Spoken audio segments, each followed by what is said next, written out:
Fala pessoal, beleza? Aqui quem fala é o Jean e nós vamos começar então com mais uma etapa aí da nossa disciplina. Essa etapa agora falando do tema de diagrama de fases, né?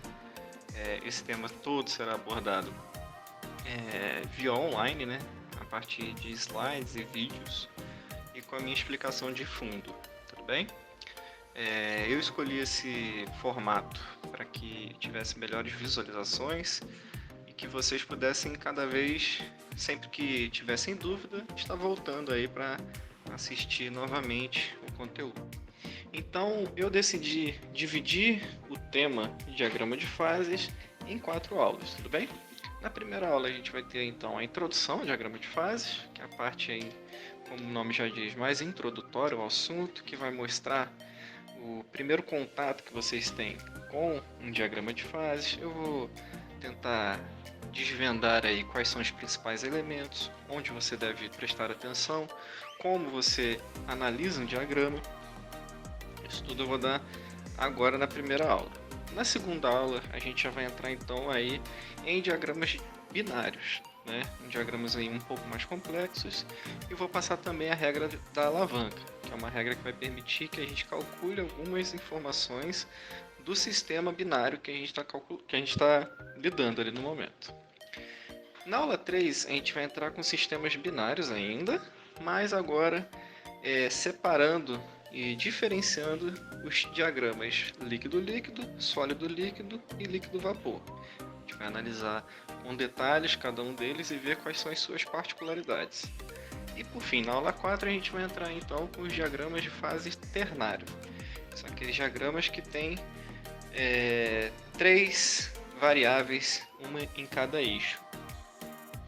Então, começando aí com uma breve definição do que é um diagrama de fase, uma que eu achei muito boa é essa, que é uma representação gráfica que mostra as condições de temperatura, pressão e composição, ou seja, 3 variáveis aí de controle que vamos ter, sob as quais diferentes fases, ou seja, sólido, líquido, gasoso e etc., de uma substância ou uma mistura de substâncias coexistem em equilíbrio.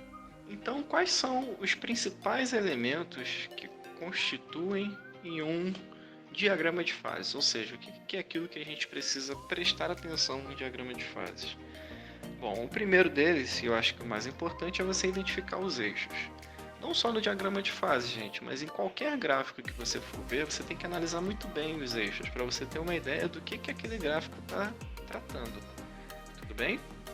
E aí então a gente vai ter as linhas de fronteira de fases, que eu já vou dizer o que é, os pontos triplos, os pontos críticos e as regiões de fases.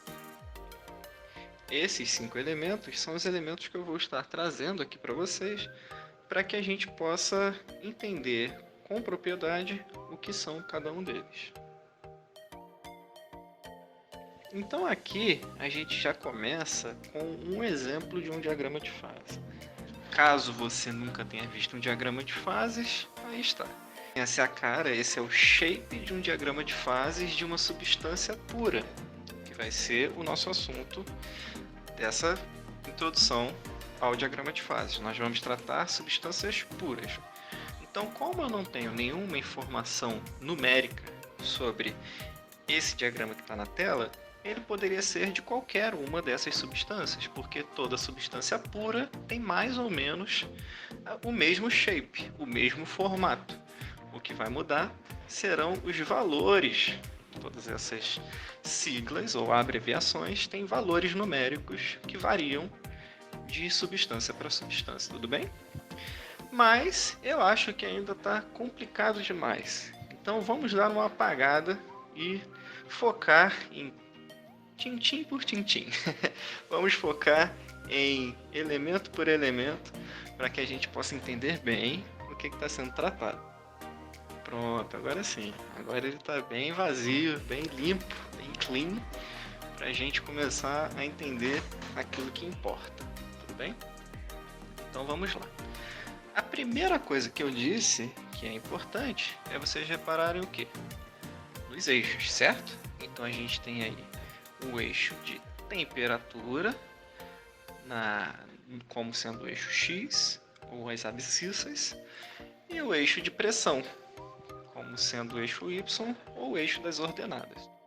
E isso é importante a gente reparar, porque, como eu disse no início, são 3 variáveis de controle que a gente pode adicionar num diagrama de fase, sendo elas composição, pressão e temperatura. Nesse caso, a gente tem pressão e temperatura. Então, como é um diagrama de fases bidimensional, ou seja, com só 2 dimensões, x e y, é subentendido que a terceira variável de controle está constante no meu sistema. Então agora a gente vai entrar nos elementos dentro do diagrama, né? Saindo um pouquinho dos eixos, agora eu vou falar para vocês sobre as regiões das fases que a gente tem ali no sistema e das linhas, ou também chamadas regiões de interfaces, ou seja, as linhas que estão entre uma fase e outra. Cada fase nesse sistema aí, que no caso é da água, ela é representada por uma região. E essas regiões estão numeradas entre 1, 2 e 3. Tudo bem? Vamos analisar primeiro a região 1. A região 1, ela está na região que está com valores que vão de baixo até valores muito altos de pressão e valores intermediários a valores baixos de temperatura. Tudo bem? Então vamos pensar em uma substância, por exemplo, a água, né? Valores baixos de temperatura indicam que a água estaria em qual estado da matéria? Bom, valores baixos de temperatura, sem conhecer numericamente quais são esses valores, seria intuitivo pensar que a água estaria no seu estado sólido, certo? Agora vamos analisar a pressão. A pressão, quanto maior a pressão, mais o volume molecular do material que a gente tem ali é diminuído, como se realmente tivesse um pistão comprimido aquele fluido, digamos assim, que nós estamos trabalhando. Um bom exemplo para lembrar sobre qual é a ação da pressão é ver esse vídeo que eu estou passando aí do lado, do rapaz levando uma garrafa fechada com ar dentro e ele está cada vez diminuindo, ele está cada vez levando ela para mais embaixo ali da piscina, enfim, do local onde ele está mergulhando, e a gente vê que com a ação da pressão, ou seja, com a ação da força da atmosfera mais a força que a pressão da água está exercendo sobre a garrafa, cada vez ela vai se deformando mais. Então, pressões altas levam a compressão, enquanto que pressões baixas levam ao contrário da compressão, ou seja, elas levam à expansão do volume molecular que nós temos.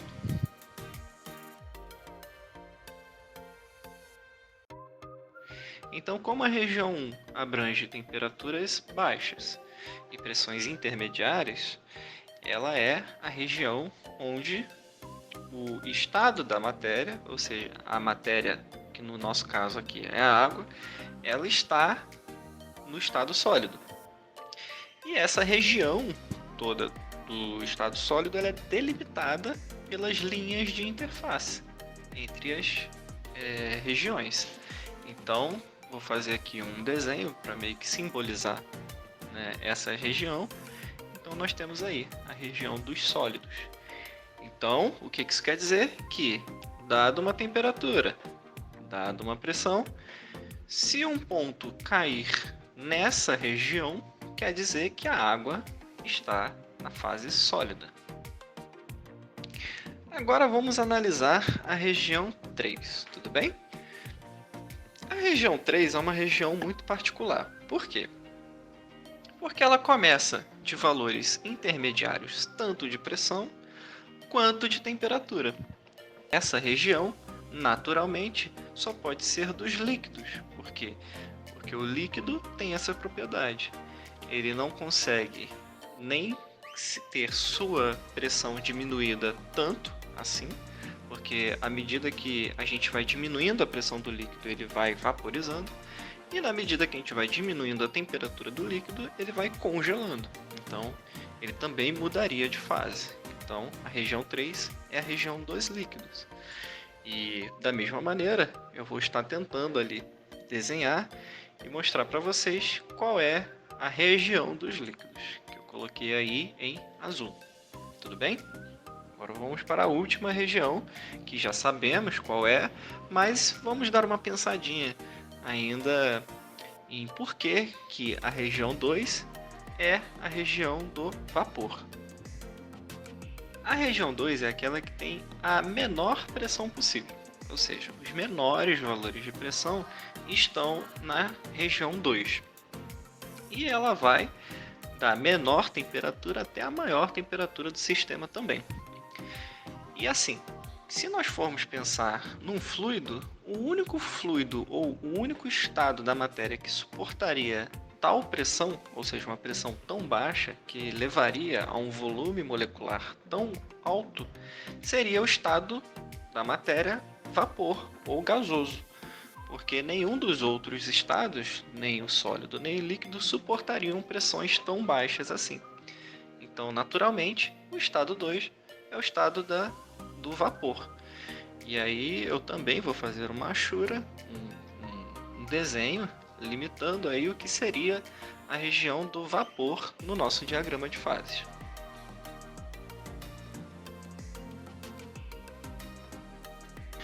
Agora, vamos tentar entender como que uma substância se comportaria na medida que a gente quisesse mudar uma das variáveis e manter a outra fixa. Vamos pensar, por exemplo, nesse caso que eu coloquei aí na tela. A gente quer começar de uma temperatura 1, numa pressão 1, e manter a pressão constante e passar ela para uma temperatura 2 que é maior do que a temperatura 1, ok? Então, no final das contas, o que nós estamos fazendo é mantendo a pressão e aquecendo aquela substância, que no nosso caso aqui é a água no estado sólido. Vamos supor que essa pressão 1 é a 1 atm, tudo bem? Então, o que vocês acham que aconteceria se a gente pegasse a água no estado sólido, a 1 atm, e passasse a temperatura ela de uma temperatura 1 para uma temperatura 2, um pouco mais quente? Isso mesmo, ela iria se liquefazer, ou iria derreter, não é? Ela teria energia suficiente para sair do estado sólido e ir para o estado líquido. E é justamente isso que mostra o diagrama. O diagrama está mostrando o quê? Que partindo de ponto 1 e T1, ele vai cruzar a fronteira entre o sólido e o líquido e vai chegar até a região líquido, ou seja, ele vai estar no estado líquido. Todo esse sistema pode ser representado pelo seguinte vídeo que eu vou estar mostrando.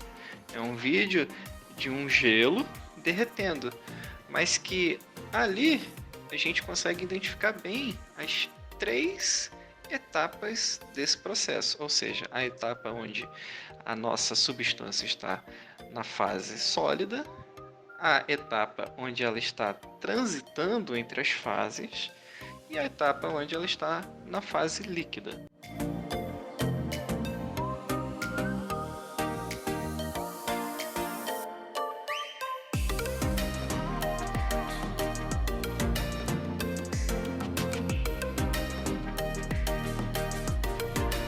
Entendido então todas essas regiões e todas as linhas que separam essas regiões, agora a gente vai estudar aquele pontinho preto que fica ligando as 3 linhas de interface.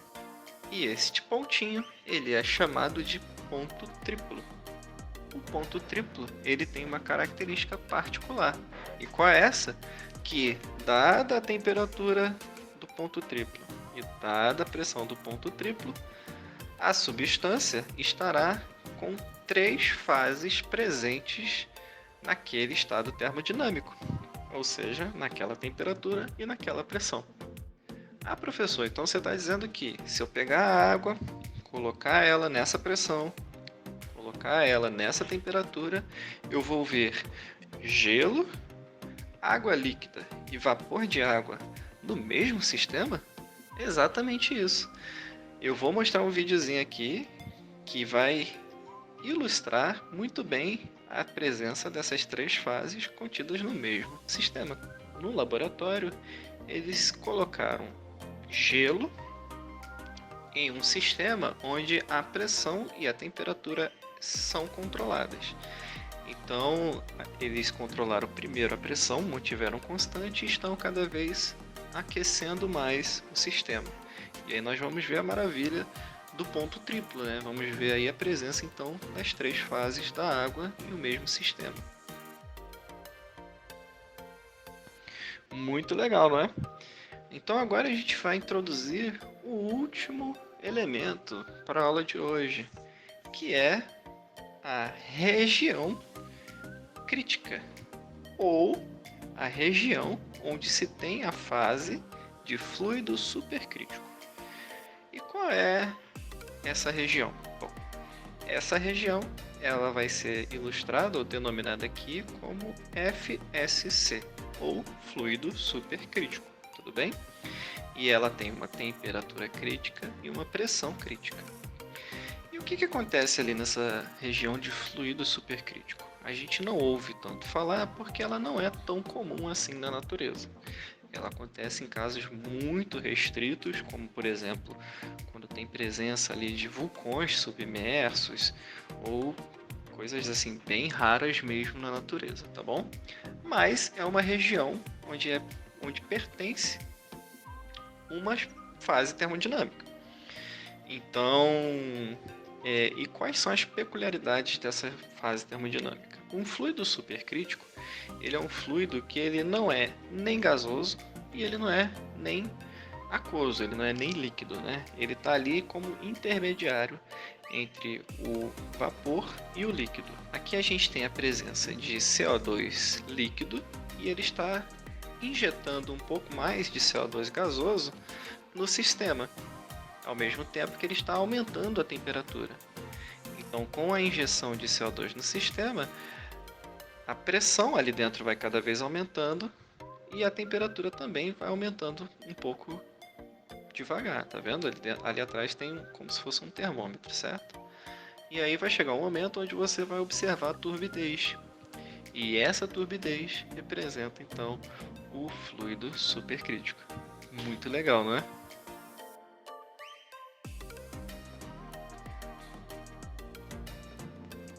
Então, pessoal, por hoje é só. Para a próxima aula, então, nós vamos ver, como eu disse, diagramas de fase binário e regra da alavanca. Eu quis trazer aqui um exemplo de um diagrama de fase binário. Como você pode ver, ele tem algumas características ou alguns elementos que nós já trabalhamos na aula de hoje, porém com um acréscimo e uma diferença. Ele é um pouco mais complexo. Mas não se estresse, não tenha preocupação. Assim como fiz hoje, na próxima aula também irei destrinchar todos os elementos de diagramas de fases binárias para que a gente possa então estar sabendo, tintim por tintim, como trabalhar com esses diagramas. Além disso, não sei se vocês perceberam, mas no início dessa aula, na hora que eu estava falando dos conceitos ou da definição do que é um diagrama de fase, eu comentei que existe a fase da matéria sólida, líquida, gasosa e etc. E o que eu quis dizer com isso é que sim, existem mais do que 3 estados da matéria. Um deles, por exemplo, eu apresentei aqui nessa aula para vocês, que foi o fluido supercrítico. Mas existem até 7 estados da matéria. E caso você tenha curiosidade e queira que eu prepare uma aulinha mastigada para você sobre esses 7 estados da matéria, comenta aqui embaixo para mim se você quer que eu faça uma aulinha especial sobre 7 estados da matéria. É bem legal, hein? Bom, é isso, gente. Eu espero que vocês tenham entendido. Qualquer dúvida pode deixar aí nos comentários do vídeo, que eu estarei respondendo sempre que eu puder, tá bom? Fiquem com Deus e até a próxima.